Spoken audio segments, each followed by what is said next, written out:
नमस्कार, स्वागत है आप सभी का न्यूज वन इंडिया में और मैं हूं आपके साथ शाफनी पटना। बुलेटिन की शुरुआत करेंगे। उपचुनाव को लेकर लगातार फ्रंट फुट पर खेल रहे सीएम योगी आदित्यनाथ ने एक बार फिर से समाजवादी पार्टी पर करारा हमला बोला है। इस बार योगी ने नारा दिया कि जहां दिखा सपाई वहां बिटिया घबराई।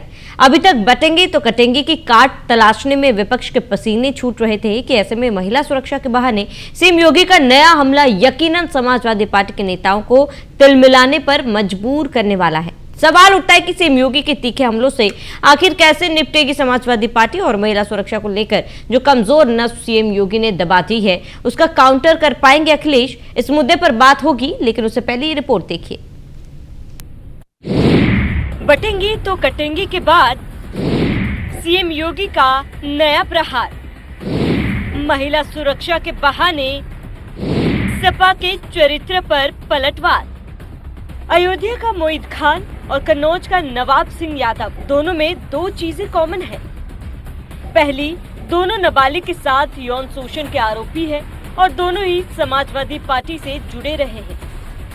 सपा की सहानुभूति मुख्तार अंसारी, अतीक अहमद जैसे लोगों से भी रही है। यही वजह है कि बीजेपी लगातार सपा पर अपराधियों को संरक्षण देने का आरोप लगाती रही है। ऐसे में जबकि यूपी में उपचुनाव होने हैं, एक बार फिर से सीएम योगी ने समाजवादी पार्टी की यही कमजोर नस दबाई और कहा कि जहां दिखा सपाई वहां बिटिया घबराई। आज मैं कह सकता हूं कि जहां दिखे सपाई वहां बिटिया घबराई। आपने देखा होगा उनके कारनामों को। अयोध्या में नजारा आपने देखा होगा, कन्नौज में देखा होगा। ये नया ब्रांड है समाजवादी पार्टी का,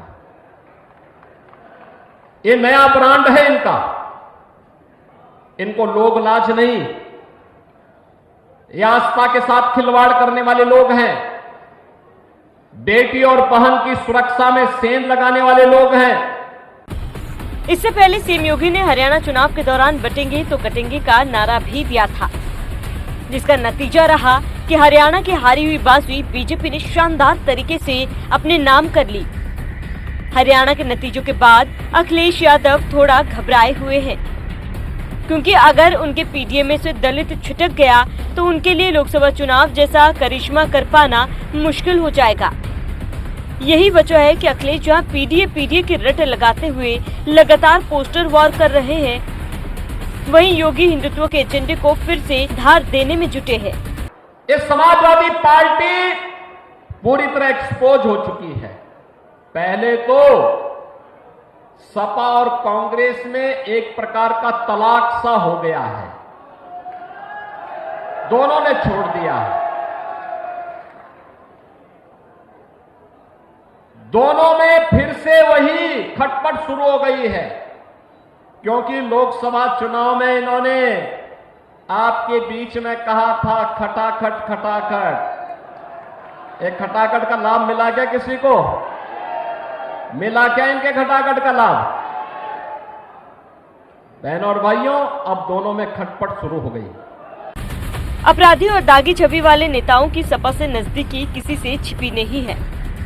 बड़े बड़े अपराधियों का मुकदमा अंडर ट्रायल बताकर सपा ने कई बड़े बाहुबलियों को समय समय पर संरक्षण भी दिया है और ये बात किसी से भी छिपी नहीं। ऐसे में समाजवादी पार्टी का यही इतिहास अब योगी खंगालने में जुटे हैं और अगर वाकई योगी की ये रणनीति कारगर रही तो उपचुनाव ही नहीं, 2027 के विधानसभा में भी पीडीए का गुब्बारा फूटना तय है। Bureau report, news one India. तो सीएम योगी की मंच से हुंकार, जहां सीएम योगी ने करारा प्रहार दिया है और समाजवादी पार्टी पर निशाना साधा। महिला सुरक्षा के बहाने सपा के चरित्र पर पलटवार मुख्यमंत्री योगी आदित्यनाथ ने किया है।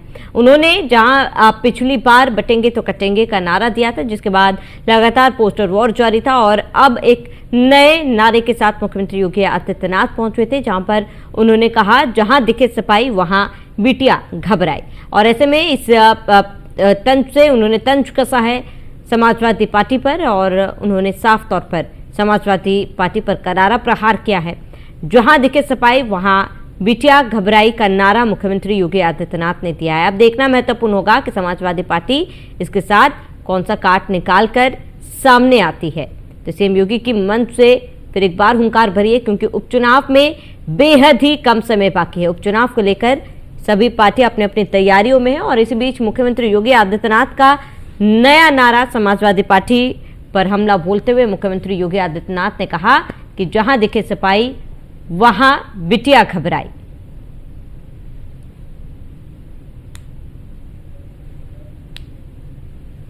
तो मुख्यमंत्री योगी आदित्यनाथ ने मंच से समाजवादी पार्टी पर निशाना साधा है और मुख्यमंत्री योगी आदित्यनाथ ने तंज कसते हुए कहा कि जहां दिखे सिपाही वहां बिटिया घबराई। और इसके साथ ही कांग्रेस पर भी निशाना साधते हुए उन्होंने कहा कि कांग्रेस जल्द ही देश से सफाचट होगी। और इसके साथ ही उन्होंने जनता को संबोधित करते हुए कहा कि जहां दिखे सिपाही वहां बिटिया घबराई।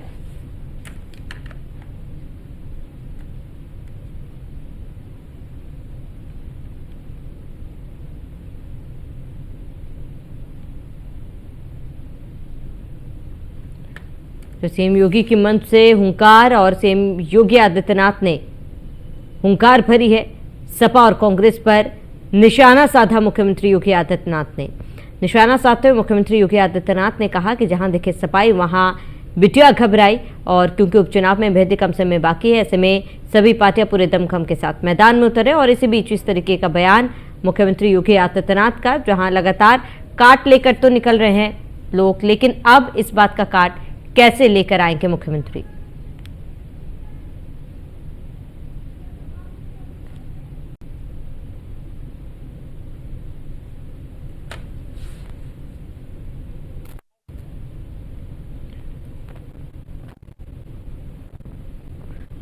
तो सीएम योगी ने मंच पर फिर एक बार हुंकार भरी और इसके साथ ही मुख्यमंत्री योगी आदित्यनाथ ने विपक्षियों पर जमकर निशाना साधा और सपा और कांग्रेस पर भी उन्होंने प्रहार किया है। अधिक जानकारी के लिए संवाददाता एसके बाजपेयी हमारे साथ जुड़ चुके हैं। एसके बाजपेयी, क्योंकि मुख्यमंत्री योगी आदित्यनाथ बीते दिनों बटेंगे तो कटेंगे का नारा दिया था, जिसकी काट लगातार अखिलेश यादव निकालते आ रहे हैं, पोस्टर वॉर जारी है, लेकिन अब एक नया संदेश मुख्यमंत्री योगी आदित्यनाथ ने जनता को दिया है, जहां उन्होंने साफ इस बात का जिक्र किया है कि जहां दिखे सपाई वहां बिटिया घबराई है। इस बयान का असर कैसे देखा जाएगा और कितना देखा जाएगा? बिल्कुल निश्चित तौर पर मुख्यमंत्री योगी आदित्यनाथ लगातार कहीं न कहीं जो विपक्ष है उस पर हावी होते हुए दिखाई दे रहे हैं और एक पिच तैयार कर रहे हैं जिस पर विपक्ष को कहीं न कहीं आकर बैटिंग करने के लिए मजबूर होना पड़ रहा है। वो नारा जो मुख्यमंत्री ने दिया कि अगर बटेंगे तो कटेंगे, वो नारा हरियाणा को लेकर उत्तर प्रदेश और महाराष्ट्र तक गया। अब मुख्यमंत्री योगी आदित्यनाथ ने नया स्लोगन दे दिया है कि जहां देखे सफाई वहां बिटिया घबराई।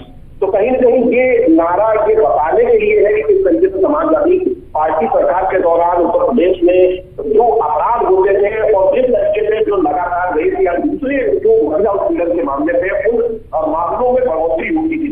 एक मैसेज देने की कोशिश। तो सबसे बड़ी बात यह है कि उत्तर प्रदेश में कानून व्यवस्था को लेकर जिस तरीके से मुख्यमंत्री योगी आदित्यनाथ ने काम किया है वो एक मॉडल है और कहीं न कहीं उस मॉडल पे ही उत्तर प्रदेश और दूसरे राज्यों में भी अपनी पहचान बना रहा है। तो ऐसे में ये नारे ये बताने के लिए काफी है कि उत्तर प्रदेश में अगर बेहतरीन कानून व्यवस्था चाहिए, महिलाओं की सुरक्षा चाहिए, तो चाहे वो एंटी रोमियो स्क्वाड जैसे प्रयोग रहे हो या 1090 जैसे उत्तर प्रदेश सरकार के हेल्पलाइन नंबर रहे हो या फिर पुलिस का रिस्पॉन्स टाइम रहा हो, वो सभी पर उत्तर प्रदेश सरकार ने काम किया हो। यही एक वजह है कि उत्तर प्रदेश सरकार के इन सारे प्रयासों से कहीं न कहीं उत्तर प्रदेश में कानून व्यवस्था की स्थिति बेहतर हुई है। मुख्यमंत्री ने इस नारे के जरिए उत्तर प्रदेश की कानून व्यवस्था को लेकर एक इंगित करने की कोशिश की है, मैसेज देने की कोशिश की है कि कानून व्यवस्था अगर आपको चाहिए तो उत्तर प्रदेश में भारतीय जनता पार्टी की सरकार होनी चाहिए। क्योंकि अगर हम देखें तो कानून व्यवस्था एक बड़ा मुद्दा उत्तर प्रदेश के चुनाव में रहा है और उत्तर प्रदेश के चुनाव में कानून व्यवस्था ने बड़ी भूमिका निभाई है और वो भूमिका ये बताने के लिए काफी है कि उत्तर प्रदेश में अगर भारतीय जनता पार्टी की सरकार आती है या भारतीय जनता पार्टी मजबूत होती है तो अपराधियों पर बड़ा एक्शन होगा। बिल्कुल, इसके वाजपेयी देखिए अपराधियों पर एक बड़ा एक्शन तो होगा ही, लेकिन इसके साथ ही मुख्यमंत्री योगी आदित्यनाथ ने कांग्रेस को भी आड़े हाथ तो लिया है। उन्होंने कहा है कि देश से जल्द ही कांग्रेस जो है सफाचट हो जाएगी। ऐसे में कहीं ना कहीं एक संदेश ये कांग्रेस के लिए भी एक तंज मुख्यमंत्री योगी आदित्यनाथ की तरफ से जरूर कसा गया है, लेकिन इस फिलहाल उपचुनाव को हल्के में लेने की जरूरत नहीं है। मुख्यमंत्री योगी आदित्यनाथ ने अपने बयान पर यह संदेश भी दिया है। बिल्कुल, निश्चित तौर पर मुख्यमंत्री योगी आदित्यनाथ ने अपने संबोधन में कई बातें कही। तो सीधे तौर पर ये बातें उत्तर प्रदेश के परिप्रेक्ष्य में है, उत्तर प्रदेश में किस तरीके से देश के परिप्रेक्ष्य में है, उत्तर प्रदेश में किस तरीके से चुनाव में बेहतर परफॉर्म किया जा सकता है, उन चीजों को लेकर है। सीधे तौर पर अगर हम देखेंगे तो मुख्यमंत्री ने यह भी कहा कि जो सपाई गुंडे हैं वो बातों से नहीं लातों से मानते हैं। हालांकि जहां तक कांग्रेस का सवाल है, मुख्यमंत्री ने यह भी नारा दिया कि कांग्रेस और समाजवादी पार्टी के बीच में तलाक हो गया है। ये बहुत सारी चीजें थी जो मुख्यमंत्री ने अपने संबोधन के दौरान कही, और इन संबोधन के दौरान ही मुख्यमंत्री योगी आदित्यनाथ ने इन सारी चीजों को लेकर यह बताने की कोशिश की कि उत्तर प्रदेश में समाजवादी पार्टी और कांग्रेस के बीच में नहीं बन रही है। और कहीं ना कहीं ये सारी चीजें ये बताने के लिए काफी है कि उत्तर प्रदेश में भारतीय जनता पार्टी ही एकमात्र विकल्प है। क्योंकि अगर हम देखें तो उत्तर प्रदेश में उपचुनाव में कांग्रेस और समाजवादी पार्टी के बीच में बात नहीं बन पाई। ये चीजें आम और इन सारी चीजों के काफी चर्चे थे। हालांकि जब कांग्रेस को उसकी मांगी हुई सीटें समाजवादी पार्टी ने नहीं दी तो ऐसे में कांग्रेस ने उत्तर प्रदेश के उपचुनाव से किनारा कर लिया था। वजह थी कि समाजवादी पार्टी गाजियाबाद और खैर जैसी सीटें कांग्रेस को देना चाहती थी, जिन सीटों पर भारतीय जनता पार्टी काफी मजबूत स्थिति में है। तो ऐसे में कांग्रेस के लिए फजीहत से ज्यादा जब रिजल्ट आते तो और ज्यादा फजीहत होती। यही एक वजह है कि कांग्रेस ने इस उपचुनाव से किनारा किया। और अभी तक अगर हम देखें तो विपक्ष की तरफ से चाहे वो कांग्रेस हो या समाजवादी पार्टी, कोई बड़ा कार्यक्रम उत्तर प्रदेश में नहीं किया गया है। ये बहुत सारी ऐसी चीजें हैं जो उत्तर प्रदेश के सिनेरियो में ये बताने के लिए काफी है कि मुख्यमंत्री अपने संबोधन में उन चीजों को शामिल कर रहे हैं, लोगों तक अपने मैसेज को पहुंचा रहे हैं, और ये भी बताने की कोशिश है कि कांग्रेस कहीं ना कहीं खात्मे की कगार पे है। भले ही हम उत्तर प्रदेश के विधानसभा चुनाव को देखेंगे तो भले ही लोकसभा चुनाव में कांग्रेस ने उत्तर प्रदेश में 1 से 6 सीटों का आंकड़ा सपा के साथ पार कर लिया हो, लेकिन अगर उत्तर प्रदेश के हम विधान परिषद की बात करेंगे तो एक भी सदस्य कांग्रेस का उत्तर प्रदेश में नहीं है। अगर हम विधानसभा की बात करेंगे तो सिर्फ 2 सदस्य उत्तर प्रदेश की विधानसभा में कांग्रेस के हैं। तो ये बहुत सारे विषय हैं जिनको लेकर मुख्यमंत्री योगी आदित्यनाथ लगातार कहीं ना कहीं अपने संबोधन में उन चीजों को लेकर हमले बोल रहे हैं, उन चीजों को लेकर लगातार कहीं ना कहीं सपा और कांग्रेस गठबंधन पर सवाल उठा रहे हैं। अब देखना यह है कि इन सारे चीजों के बाद क्या कुछ जनता का मूड रहता है। जब 23 तारीख को नतीजे आएंगे तो ये सारी चीजें साफ होंगी। हालांकि अब समय बढ़ा जरूर है, लेकिन अभी तक समाजवादी पार्टी या कांग्रेस की तरफ से उत्तर प्रदेश में कोई भी बड़ी रैली या कार्यक्रम ना तो किया गया है, ना तो अभी तक आधिकारिक तौर पर कोई डेट जारी की है। और मुख्यमंत्री लगातार प्रचार कर रहे हैं। जहां आज 3 रैलियां उन्होंने की हैं और कल भी 3 रैलियां मुख्यमंत्री करेंगे। 11 तारीख को भी उत्तर प्रदेश में मुख्यमंत्री की 3 रैलियां हैं। इस दौरान कहीं ना कहीं उत्तर प्रदेश में भारतीय जनता पार्टी के जो उपचुनाव के प्रत्याशी हैं उनको कैसे जिताया जाए उसको लेकर मुख्यमंत्री लगातार काम कर रहे हैं। बिल्कुल, इसके बाद में क्योंकि आपने यहाँ पर जिक्र किया है कि कांग्रेस और समाजवादी पार्टी की तरफ से अभी तक चुनाव को लेकर किसी भी तरीके की कोई भी जनसभाएं नहीं की गई है, बड़ी रैलियां नहीं की गई है। क्या इसकी वजह समाजवादी पार्टी अपनी जीत को सुनिश्चित मान रही, या फिर विपक्षियों का हार जो है वो सुनिश्चित है या निश्चित है, इसको लेकर? इसके साथ ही एक और बहुत बड़ा सवाल जिसका जिक्र मुख्यमंत्री योगी आदित्यनाथ ने भी किया है कि कांग्रेस और सपा के बीच खटपट लगातार जारी है। क्या वाकई में सब कुछ ठीक नहीं समाजवादी पार्टी और कांग्रेस के बीच में? बिल्कुल, अगर हम इन 9 विधानसभा सीटों के उपचुनाव को देखें तो समाजवादी पार्टी 9 की 9 सीटों पर मैदान में हो, जबकि दूसरी तरफ भारतीय जनता पार्टी 8 सीटों पर है, उसकी सहयोगी आरएलडी 1 सीट पर है। दूसरी तरफ बसपा भी इन सभी 9 सीटों पर मैदान में है। हालांकि अभी तक समाजवादी पार्टी की तरफ से कोई भी जमीनी कार्यक्रम नहीं किया गया है, ना तो कोई जनसभा हुई है, ना तो कोई रैली। हालांकि एक कार्यकर्ता बैठक जरूर गाजियाबाद में सपा अध्यक्ष अखिलेश यादव ने की है।